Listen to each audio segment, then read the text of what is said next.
Sunday at 10 on King 5.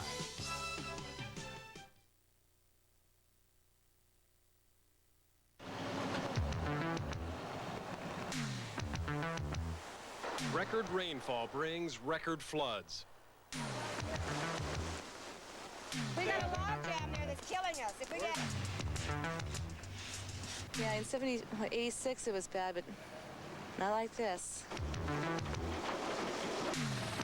A state of emergency in 6 western Washington counties. Try to get as many out as we can. Thousands of people forced to leave their homes and nearly all of their belongings behind. Farm country still soaked gets saturated again, trapping cattle. More than 3.5 inches of rain in the cities leaves very few in western Washington high and dry. It is literally, from our perspective as well, a 1 in 100-year flood. We've been operating the dam since 1911, and we've never seen flows like this.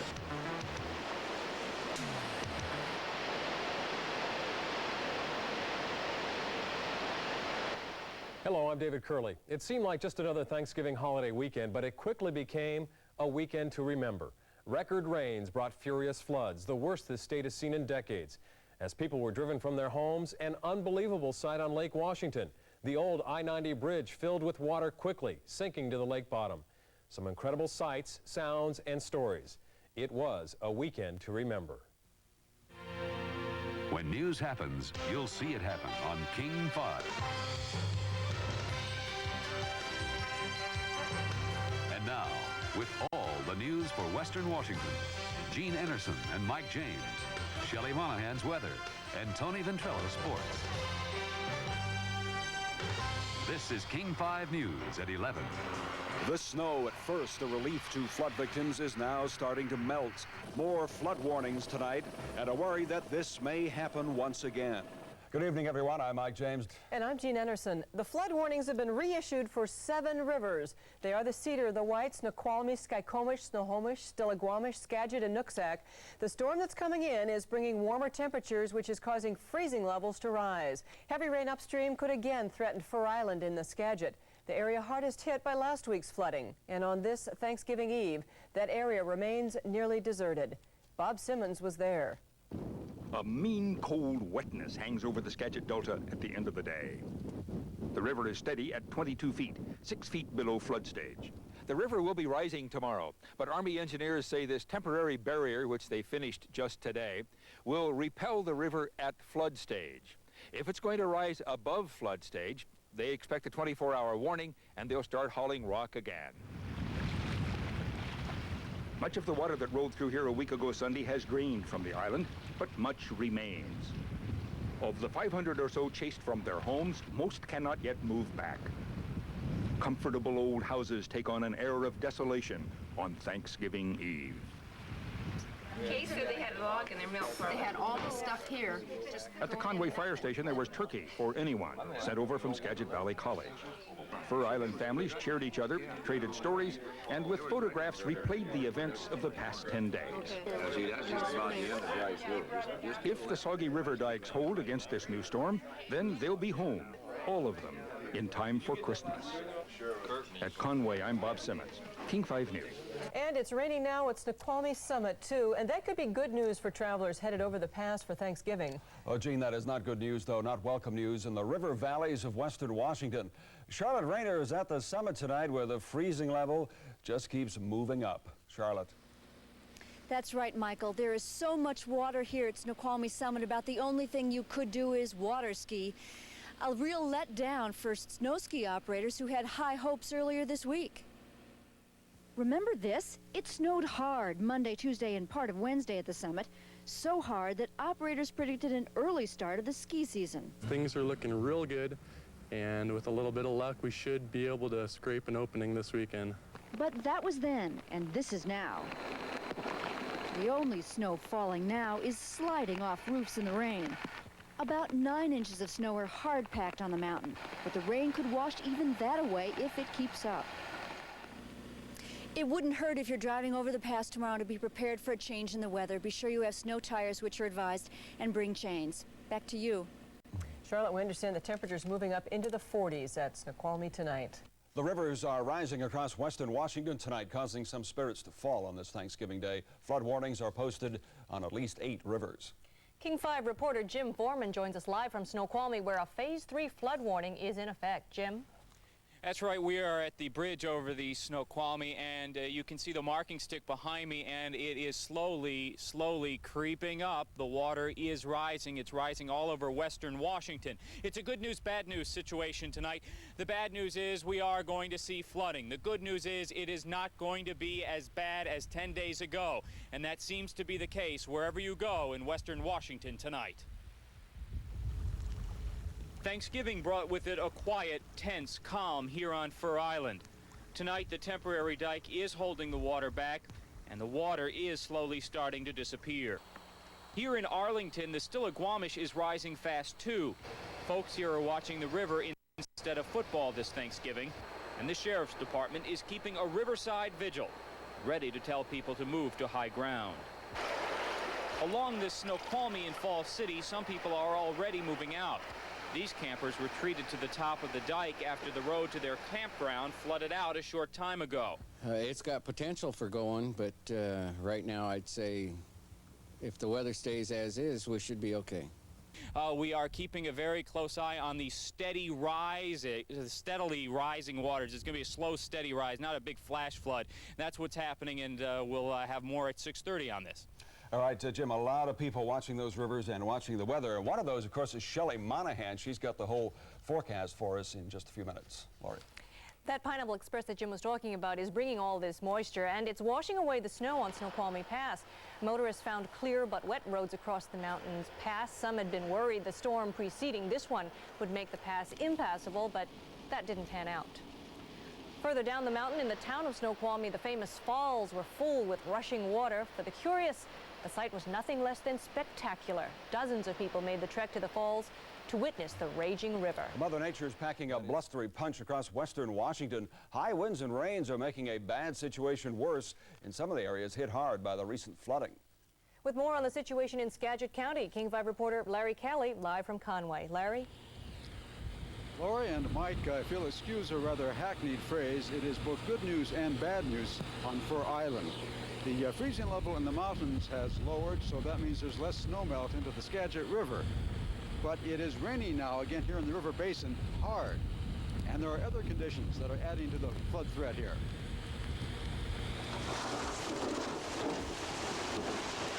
The Corps of Engineers continues to pour truckloads of rock on the temporary dam at the spot where the dike on Fir Island broke 2 weeks ago. That dam, however, is just inches higher than the river, and the river is rising about 2 inches an hour. The dam is also leaking. The fill being poured in isn't dense enough to hold the water out. The heavy rain that hit this afternoon is causing the Skagit to swell again. But an even bigger problem is the wind, with gusts up to 50 miles an hour. It's holding the tide in. We have an 11-plus tide today. It's holding the tide in the river back, so that's why we've got an increased buildup and backwater in the slough here. Keeping the waters of the Skagit River off Fir Island is just part of the flood fight here. The winds are now pushing seawater onto the island through breaks in the dike along Skagit Bay. 4 breaks in the seawall were acting as drains for the floodwaters. They're now adding to the flooding with water that can do even more damage to the soil. Despite the threat of more flooding, many residents have returned to their homes here and starting to clean up. We're surviving, and that's, I guess, what's important. No lives were lost in this. We just feel really fortunate that we've had friends to come and help us clean up. About half of the 500 people who were forced to leave their homes about a week ago have now returned. They're only hoping that the dikes and the dams will hold so they won't have to leave again. Laurie, Mike? Larry, I can see just looking at you how miserable it is out there with the wind and the rain, but in the next 24 to 36 hours, are they looking for some kind of break here that will make things a bit better? Well, only in the weather, Mike, if that happens. Again, it is raining here rather hard, and the river is expected to rise again by tomorrow morning by another maybe good 1.5 feet. So definitely the flood danger here is growing. All right, Larry Kelly reporting live in Conway. Well, there's more tonight, too. Problems along the Snoqualmie and the Snohomish rivers, too. The water is still pouring over Snoqualmie Falls, but the worst, we are told, is over now. Downstream, some roads remain closed tonight, washed out by the river. But the water is going down slowly along the Snoqualmie.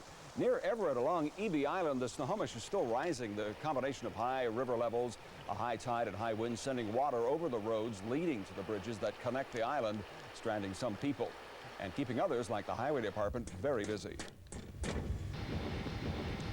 We're told most of the problem spots, though, should clear up over the weekend. Things should get back to normal sometime in the next 3 or 4 days.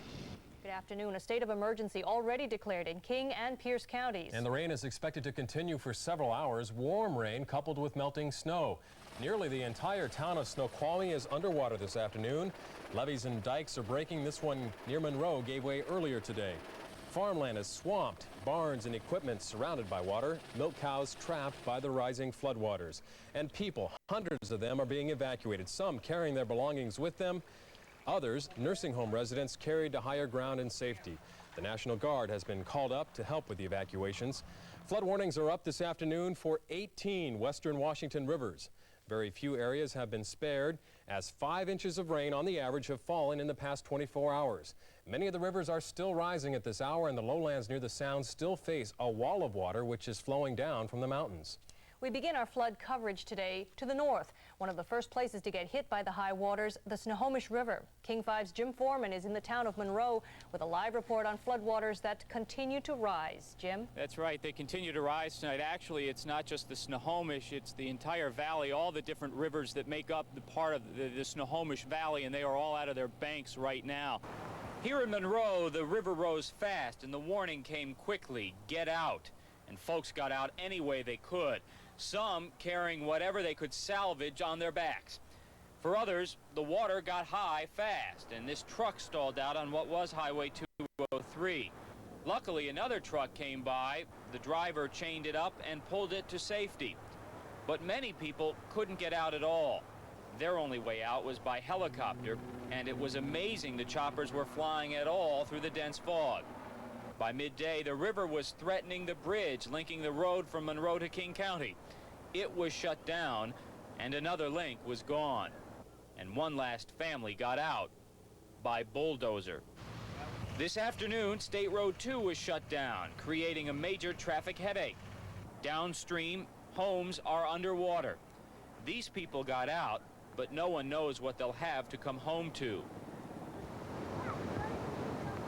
Out there on the other side of the river is Farmer Mark Hansen's place. He's staying behind to take care of several hundred cows. His family is worried. But from Sky King, we were able to see that so far things are holding up pretty well. In the middle of this disaster, the best is starting to show in people. There are some curious onlookers here, but most folks have come to help, and it is making a big difference. You know, something like this, everyone opens up, people are telling me, hey, if someone needs a place to stay, tell them to send them to our house. You got the churches open. It's going to work out. Everyone's going to be fine. Jim, thank you for that report. We'll see you later in this newscast. One of those rivers in Snohomish County causing plenty of damage, the Skykomish River. The valley near Monroe has become a stream. Here as elsewhere, homes and barns surrounded by water. This person was out taking a picture of the fast-running water which swept away a large piece of the road. In fact, flooded roads have left the town of Skykomish inaccessible at this hour. In East King County, the Snoqualmie River and its tributaries are flooding towns from Falls City to North Bend. The situation there being covered by Larry Kelly.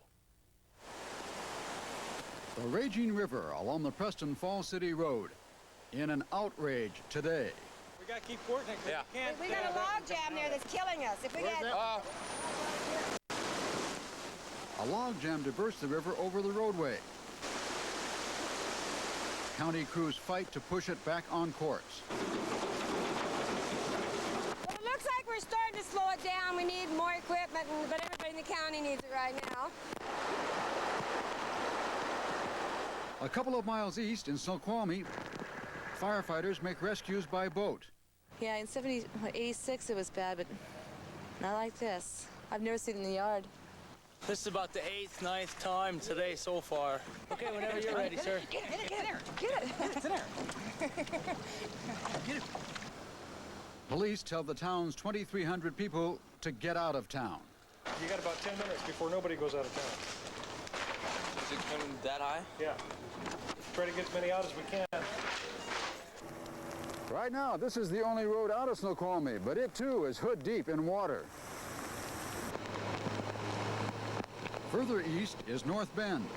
Usually it escapes seasonal flooding of the Snoqualmie River. Not today.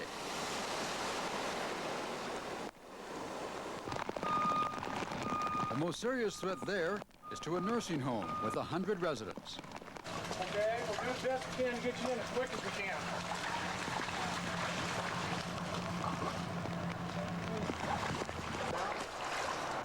Evacuations continue tonight in the Snoqualmie Valley. The residents seeking safety. But the only assured places for that are Bellevue or Seattle, up to 30 miles away. Good evening, I'm David Curley. And I'm Lori Matsukawa. The danger from devastating flooding is not over tonight. Most Washington rivers are still rising. Heavy rains have pushed rivers over their banks, flooding valleys and city streets. In the next half hour in this special report, we'll have complete coverage of the devastating floods that have hit western Washington. We'll show you tonight's efforts to rescue those trapped by the floodwaters. We go now to Jim Foreman, who is in Mount Vernon for the latest there. Jim? Yeah, David and Lori, this is the hot commodity across western Washington tonight, a sandbag. Right now we're in Mount Vernon by the library and the fire station.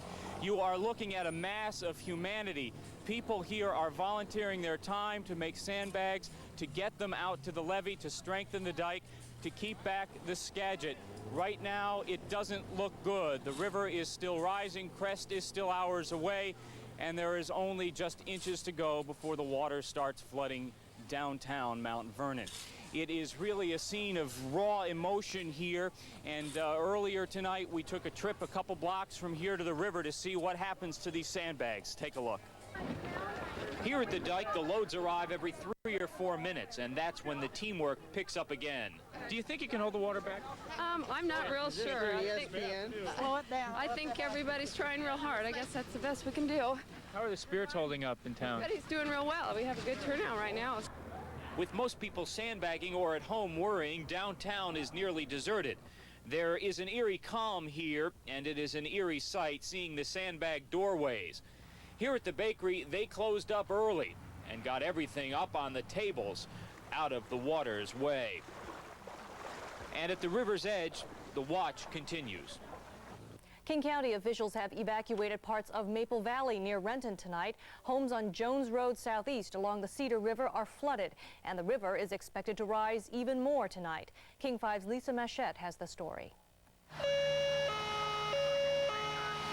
Attention, this is the fire department. The water level of the Cedar River is now expected to rise 4 feet above its current level. All citizens living along the river or in lowland areas adjacent to the river are urged to evacuate to higher ground. By 8 p.m., the evacuation was well underway. Many homes were already surrounded by knee-deep water, and the Cedar River was still rising quickly. A steady stream of traffic, too. Some people leaving, others coming to get their belongings out before it was too late. It might work a little bit, you never know. Lou Tully and his son were trying desperately to hold the river back, but the attempt seemed more and more hopeless by the minute. There's not really a lot you can do at this point, I don't think. Just wait it out. I mean, I don't know. You think they would at least have some sandbags for us. They could give you the bags and there's a stack of sand. Go for it. While people scramble to beat the river, the water just keeps coming, spilling over its banks, pouring over the sandbags and barricades that were meant to stop it. Pretty bad, isn't it? Authorities have warned everyone to get out, but still some people hang on, even if only to stand helplessly by while their homes go under. In Renton, Lisa Machette, King 5 News. As our coverage continues, details on the situation on Fir Island and in the Skagit Valley. The main dike holding the Skagit River floodwaters out of Fir Island broke again today, and the river poured over onto the island, forcing a second evacuation in as many weeks. John Sandifer has the story. The runaway river tore out a hole 150 feet wide in a dike that had just been built to repair a previous break there. 1,000 truckloads of fill, part of a $400,000 project to protect Fir Island, is being eaten away bite by bite. Fir Island is uninhabited again, and water is pouring over it. Supersaturated ground, unrelenting rain and snowmelt are creating emergencies along a 50-mile stretch of the river. This is the Cascade Highway just east of Cedar River. Nothing is moving. Grandy Creek shut down too, so. They shut it in Grandy Creek too. Yeah, you couldn't get through there. The small community of Hamilton is under evacuation order again. Some folks tried to drive out, others had to be rescued by boat, and still others chose to stay and take their chances. I didn't realize how much water there was around here. You gonna take these people down the storm? Anyway, pretty incredible. The main concern at Cedar River is the river's encroachment into the sewage treatment plant and what that could mean. The collection system will overflow. We'll have raw sewage coming out through the manholes onto the streets. People with basements, they'll flood. And that was the case at the Dickinson house in Mid-City, where townspeople helped to put sandbags in place. This is coming out of the ditches is where we're getting it. So, and just how the ground, as you can see, we've plugged the storm drain so no more comes up that way. And even as engineers had abandoned their efforts on the major dike here on Fir Island, another dike was letting go near Carpenter Creek, some miles away. One resident with her home video camera recorded the tributary topping the dikes at several points and made it clear it was farmers and volunteers who put up a stand against it. They worked late into the darkness, placing sandbags along the top of the dikes and hoping the dikes themselves don't give way. There's a lot of water out here. And I don't think people realize how much water there actually is. In Skagit County, John Sandifer, King 5 News. The Skykomish River did its fair share of damage today. This river near Monroe became a stream surrounding homes and barns with water. Some of the water swept away a large section of a local road. The entire town of Skykomish has been completely cut off by the high floodwaters, and construction tractors were used to rescue many of the residents there. All the rain is causing problems closer to the cities, too. This afternoon, a luxury home in the Medina neighborhood near Bellevue was destroyed by a mudslide. Nearby homes were evacuated. Heavy rain pounded the area above the home, saturating the ground. Finally, around noon today, the earth gave way, crushing the house and nearly pushing it into the lake. The homeowner was inside the residence when it collapsed, but he was able to break a window and get out in time. A gas line broke when the home began sliding. Authorities were worried about the danger of explosion and more slides, so homes near the site were evacuated. The house was in the 1400 block of Evergreen Point Road. In Des Moines, the intersection of Marine View Drive and Des Moines Road was a lake. Even the biggest trucks had water lapping at their headlights. This truck got stuck when the road beneath it collapsed, trapping the occupants. And water from flood-swollen Barnes Creek is threatening residents of the Willows apartments. On the Benson Highway and 208th, slow going for vehicles. Drainage ditches filled up fast and flooded the streets. Near SeaTac, Highway 518 needed help. Workers had to unclog storm drains in water that was almost thigh deep. We are living through some of the worst floods our region has ever seen. But tonight, flooding is only one of the problems. On Lake Washington, the old I-90 bridge collapses. A huge section of the I-90 sinks to the bottom of the lake. We'll show you more of these amazing pictures. Floodwaters have also broken mooring lines, sending a 135-foot ship down the Snohomish River and into the bridge abutment. And then the ship sank. And devastating flooding, the worst on record on 4 rivers in western Washington. Thousands forced from their homes. We'll have complete coverage of all of these major stories. We start with the incredible collapse of the old Lake Washington Bridge. Well, David, it is one of the biggest disasters ever to hit western Washington. This morning, the old I-90 bridge suddenly broke apart, and large sections of it sank to the bottom of Lake Washington. Tugboats are now trying to stabilize the rest of the bridge, which engineers say could go at any time. Sky King was there to help capture the incredible sight on videotape, and our King 5 reporter Jim Foreman is at the scene right now with the details. Jim? That's right. Right now, things do not look good at all. Moments ago, a news conference held where the bad news came. The I-90 bridge is closed in both directions until further notice. Just before 9 this morning, the center part of the I-90 bridge unceremoniously sank, setting off a chain reaction, violently tearing the 50-year-old link over Lake Washington apart. The thing is breaking up right before our eyes. Sections are dropping off. Early indications are water started flowing into these holes, and somehow a watertight door must have failed. But right now, no one is sure how. Out on the bridge, a team of contractors and a highway engineer scrambling to get off. Two of them diving to safety. Did you think you were ever going to go down? Yes, in a minute. Yeah, well, we were in the middle of that bridge there. And you just got off? When we were running around on the pontoons. Anytime it could have gone. I was ready to go in the water. The new bridge was immediately shut down. Fears that the sinking bridge would take out the new bridge. And that immediately created a traffic nightmare. Inside the I-90 tunnel, traffic was clogged, backed up solid. But the real concern now is getting I-90 open again. Our whole emphasis right now is to stabilize the structure that broke free and get that so that we're comfortable with that, and then get divers down and take a look and see what kind of damage has been done. And then around 1:30, as another storm blew over Lake Washington, even more of the bridge went down. Jim, let's talk about the damage to the new bridge. Yes. There was an inference there already that there is some damage. I talked to a diver who did a scan, and they have seen already debris from the old bridge on the new bridge. What else do you know about how much the new bridge has been damaged by this? Well, right now they're still assessing the extent of the damage, but if I could give you a layman's explanation, the old bridge was floating over the cables that hold the new bridge. So you had the cables like this and the old bridge like this, and when the bridge went down on the cables, and that created a lot of ripping motion, and that is what they are checking on now, that there could have been some water that got into the watertight compartments, which they believe is what happened to the old bridge to begin with. So right now they are trying to figure out just how to fix the problems, and when they figure it out, we'll pass it along.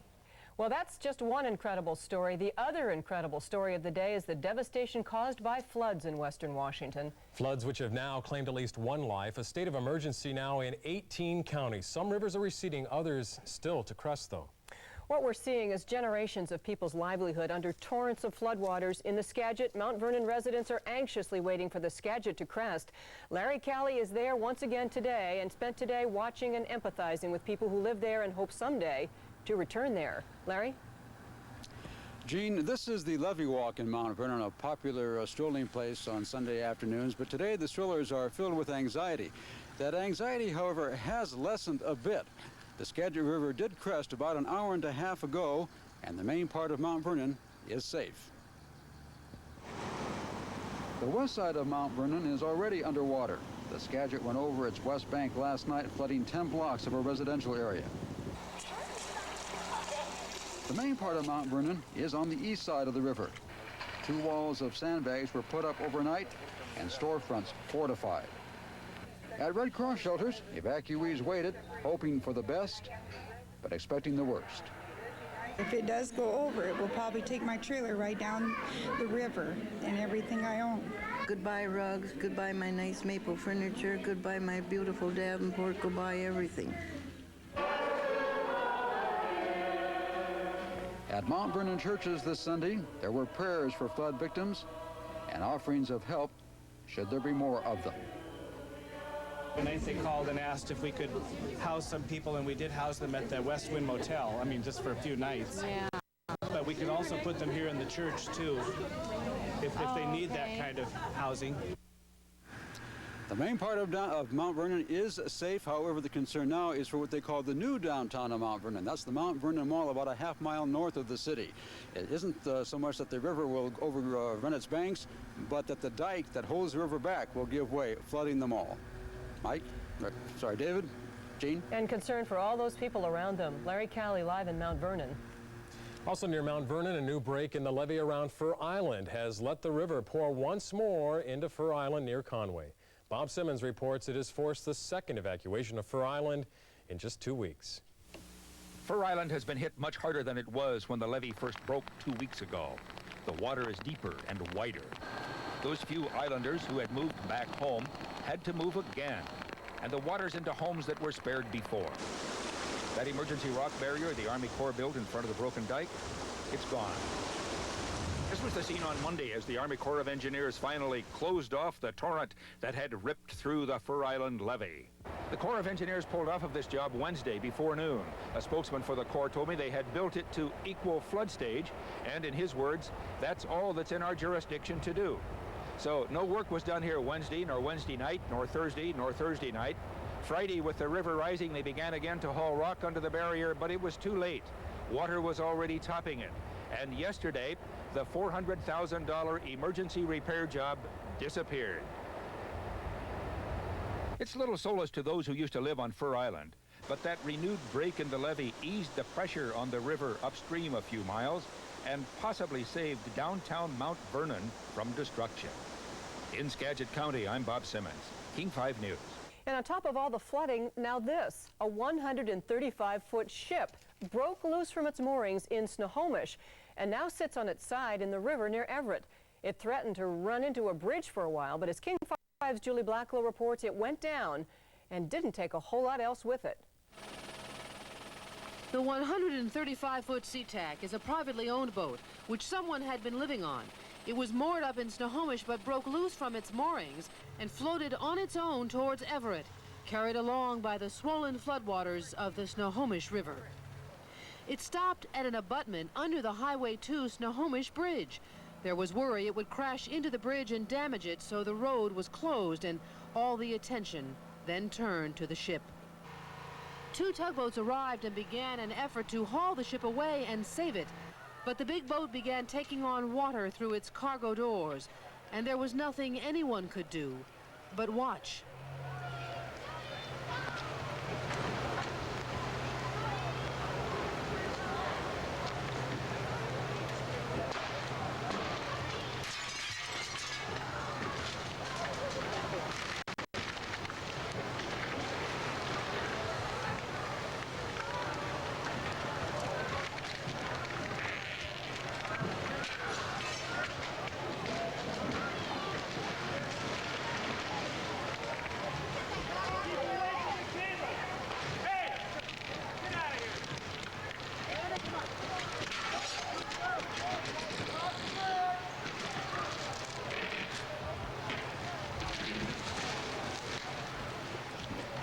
In less than 15 minutes, the SeaTac was down, where officials hoped it would stay for now.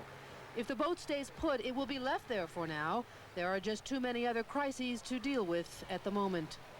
In Everett, I'm Julie Blacklow, King 5 News. Several miles to the north where that ship was moored, the rising river has washed away the land under some Burlington Northern Railroad tracks. The river water had been building up and pushing against the land under these tracks. Finally, it gave way and took about 30 feet of land with it. The waters have continued to pound the dirt, and more is washing away all the time. For one man who preferred to stay off camera, it was good news. I believe this is all blessing in disguise as far as releasing the water that's deadlocked between the railroad tracks and the road. Otherwise, our houses would be in a deadlocked lake.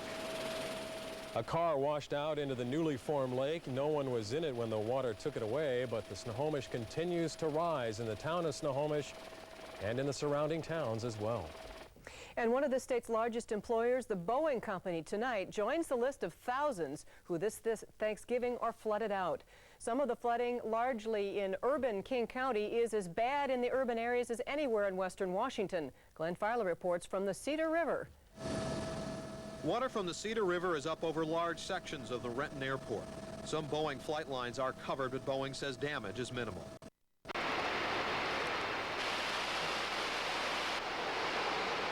But up the Cedar River, a more violent story as raging floodwaters take their toll. The Maple Valley Highway is closed. Here in a neighborhood known as Cedar Grove, the damage is expected to be major. Ron Barchi returned home from vacation yesterday afternoon. He found his house, his car, and his pickup all swamped in the floodwaters. He doesn't know what he can say. He can't get to his house. I didn't even attempt to go in. It would have been suicide to even try. Mike Sippen's place is flooded just a few yards away, his third major flood since he moved here in the early 70s. The part that hurts is the personal things, and it'll take a year to clean this up, at least. For most rivers, the question for residents living alongside is, when does the river crest and begin to go down? That's not the case here on the Cedar, because the Cedar is fed by Chester Morse Lake, a reservoir for the city of Seattle's water supply. And government officials are having to make decisions on when to release water from that lake in order to save the dam from breaking. But emergency officials say the lake level is now dropping, and conditions along the Cedar River should improve. It seems that disasters always have their silver linings. As residents of Cedar Grove hover near a fire waiting for the water to recede, some here resolve to stay. This is, you say, your third major flood? Yeah. When are you going to give up on this? I would rather live here like this than in the city any day. In Maple Valley, Glenn Farley, King 5 News. And maybe you consider this a silver lining too. The weather's getting colder, and emergency management officials say lower temperatures in the mountains mean much of the rain will now turn to snow. The Cedar River was the site earlier today for a dramatic rescue too. It happened when a group of people were apparently trying to cross in a canoe. They were headed to a dry island at the McDonald Grove Road when a young child fell into the raging waters. A second person also had trouble trying to cross. However, it's reported both were pulled by rope safely ashore. In our top story coverage tonight with the collapse of the old Interstate 90 bridge and what the state is doing now to try to stabilize the new one. This is not a simple job. Crews are working fast and they are under intense pressure. And once again, an enemy seems to be Mother Nature. For the latest, we go live to King 5's Jim Foreman. Jim? It's a familiar enemy to western Washington, and right now Mother Nature is not giving us a break here at the bridge. The wind is picking up. It is gusting to about 20 or so knots, and that is not good. Anything above that is a real danger to this bridge. The heavy equipment is floating into place tonight. Repair crews are on alert right now to work round-the-clock shifts to get the bridge fixed. And step one happened this afternoon when 7 tugs hooked onto the new bridge and started steaming against the wind. They are here to hold the bridge in place to keep it from being blown away by the gusting winds. The next step is repairing the broken cables that hold the bridge in place. We've got now a total of 13 cables that are gone, all in sort of one long section, plus one cable severely damaged. The cable sat right under the old bridge like this, and when the old span went under, it sliced the cables. And until they are fixed, the bridge could blow away because nothing is holding it down. We think that any winds over 20 miles an hour put this structure in jeopardy. Engineers tonight are calling the situation very dangerous, and traffic won't be allowed across until the new cables are installed. But there's a big hitch that's developing. The state DOT can't find enough of the right kind of cable to get the job done. King 5 reporter Linda Byron is on the overpass above 520 now. That's the Evergreen Bridge with the latest traffic conditions. Linda, what do you see out there? Well, you can see it behind me. It's the backup on Highway 520. Commuters who are trying to cross Lake Washington on the Evergreen Point floating bridge. The traffic is moving, but not very quickly, and I can tell you the backup extends onto I-5 in both directions. It is not a pretty sight. The loss of I-90 has forced tens of thousands of people to either choose this route or to drive all the way around the lake, and that has created a real headache for commuters this morning for about an hour and a half. It was bad, even for East Siders who expect bad traffic heading into Seattle on a Monday morning. 405 North was jammed at the 520 interchange. Eastbound 520 was at a standstill. Even when 405 finally cleared, the approach to the Evergreen Point Bridge presented a serious problem.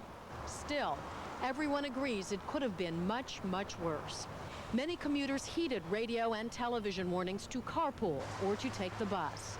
Metro added an extra 20 buses eastbound across Lake Washington. Park and ride lots were full of cars belonging to people who took the bus. This Redmond film producer decided to bus it, but expected to spend up to 4 hours getting to and from Seattle. It cuts a great deal of convenience off. I have to leave much earlier and get back much, much later than I would like to. Those who drove, even against the heavy traffic, found it slow going and worried about the trip home. As a Bellevue resident who travels this route every day to and from Seattle, I can tell you that an East Sider's worst nightmare is losing one of the bridges, either because of an accident or, in this case, a catastrophe. 520 is always difficult, and right now it is awful. So if you can travel on alternate times and you don't have to go during the peak hours, don't. And a lot of employers are making some adjustments for their workers so they don't have to do that. Back to you.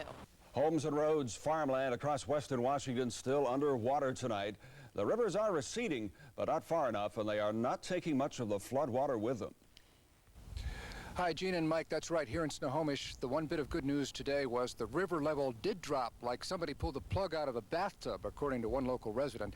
But it came as at a price, because through the breach in the levee system, those flooding river waters spread out over miles and miles of farmland. There are still many problems ahead for Snohomish and the surrounding area. With more on that now, here's King 5's Bob Simmons.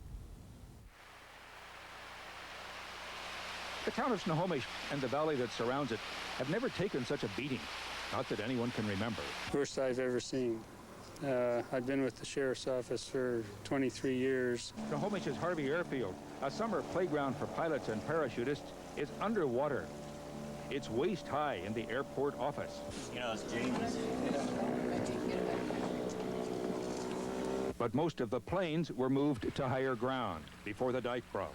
This is the landmark bicycle tree on Route 9, where summer cyclists like to pause for rest and shade on a bike trail that's under there somewhere. Route 9 remains closed south of Snohomish. At least 175 people had to be rescued by helicopter and boat over the weekend, some after having refused it earlier. You almost want to say, well, we gave you a chance, so you're on your own, but you know, we're compassionate enough that they made a mistake, and I hope they realized it. The ground was ripped out from under Burlington Northern's train tracks. That's only one of many of the railroad's problems this month. We're basically shut down from Wenatchee to Everett with numerous washouts. We have mud on the rail up to 5 feet deep up on the mountain. This washout over here, 150 feet long. There's another smaller one just east of Snohomish. Army engineers told me this afternoon that the damage to the levees alone will come to more than $2 million, and it'll be weeks before those levees can be repaired enough to get the Snohomish River back where it was. In Snohomish, I'm Bob Simmons, King 5 News. In the Snoqualmie Valley, the clear weather revealed a picture of terrible destruction tonight. King 5's Linda Brill surveyed the Snoqualmie Valley and has this report on the damage there. Sunshine and new snow on Mount Si made for a cold and dry day in the Snoqualmie Valley. And there are other good signs. The Snoqualmie River is receding, and as it goes down, cleanup efforts in the Snoqualmie Valley are on the rise. In Snoqualmie, cars and homes are tossed by the floodwaters. This place swept off its foundation into the raging river. In town, huge pools of standing water remain. The only way this family can get supplies is to float to the store. The Rosewalds fear it'll be weeks before the city pumps the water out of their neighborhood. We're on our way to City Hall now to see if we can't get them to pump this out, which they had to do in '86. In Fall City, huge chunks of highway will need repair. 1,500 cubic yards. Water thrashing over the Snoqualmie Fall City Road toward giant holes alongside.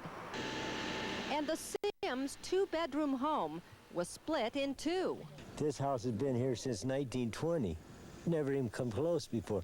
Used to be they'd work the riverbanks, dredge the rivers and do something. Now they don't do nothing. They got 100,000 times more money than they ever had years ago. Now what do they do with it? Stick it in their goddamn pocket. In Carnation, most of Del Foster's 250 dairy cows survived, except for 6 calves that drowned. The local church youth group came to help clear mud from the stalls. Flooding caused Foster to miss 2 milkings, and that could cost him. Probably 20% loss in milk production over the next 3 months.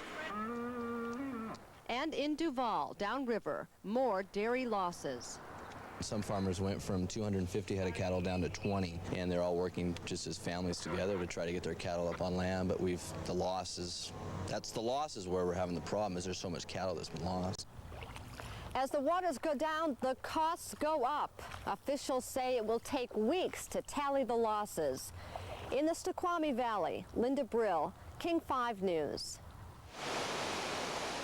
I'm Lisa Machette in Maple Valley, one of King County's most devastated flood areas. People here are still coping with the overbearing force of the Cedar River. Many homes, roads, and businesses still underwater. This intersection, where a road used to be, is now a small waterfall.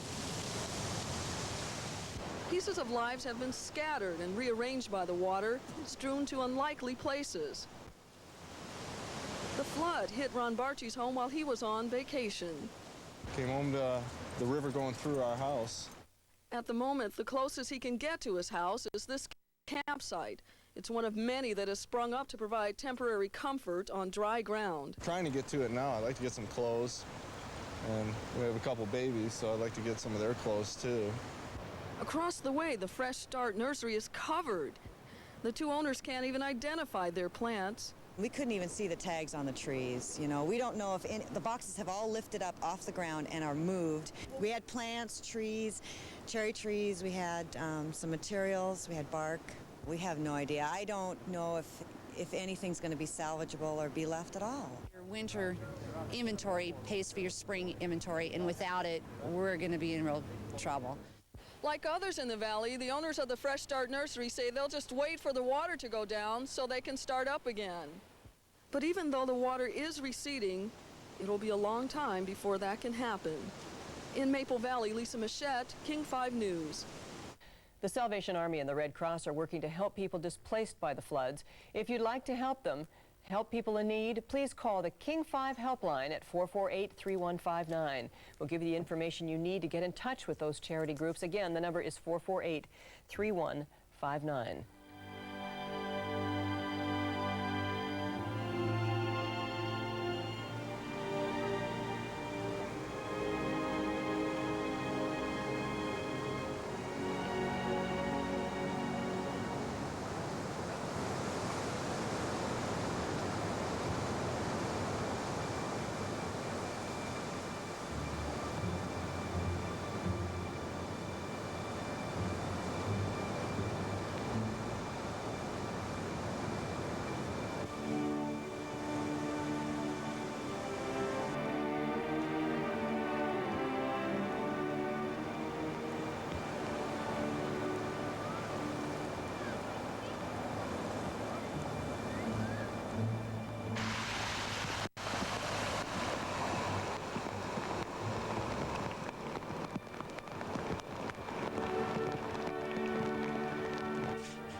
Yeah, I don't know. That wasn't my job, so I'm not sure.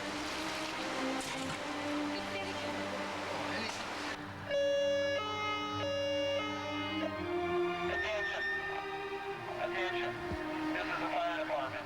The water level of the Cedar River is now expected to rise 4 feet above its current level. All citizens living along the river or in lowland areas adjacent to the river are urged to evacuate to higher ground. An emergency evacuation center is located at the Renton Commuter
sea-tack is sunk. It's over on its starboard side. It's right inside channel on the Everett side of the Snohomish River, and there's probably only about 8 feet of it showing.